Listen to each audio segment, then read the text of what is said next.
Hello বন্ধুরা, আশা করি তোমরা সকলে ভালো রয়েছো। আমি ধনঞ্জয় আরও একটা নতুন ব্লগে তোমাদের সকলকে স্বাগত জানাই। আজকে হচ্ছে 20শে বৈশাখ, আর বৈশাখ মাসের একেবারে শেষ লগ্নে চলে এসেছি।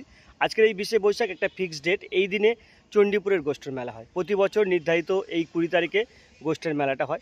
ছোট্ট একটা ব্লগ, এই ব্লগে আমি তোমাদেরকে চণ্ডীপুরের গোষ্ঠের মেলাটা দেখাবো। মূলত কমলপুর এবং চণ্ডীপুরের প্রচুর ঠাকুর এবং শ্রীপুর থেকে ঠাকুর যায়, সং থাকে, আর বিভিন্ন ধরনের বিগ্রহ আসে। এই ব্লগটা মূলত ছোট্ট একটা ব্লগ। এই ব্লগে আমি তোমাদেরকে চণ্ডীপুরের গোষ্ঠী মেলাটা দেখাবো, তো এই ব্লগটা দেখতে থাকো।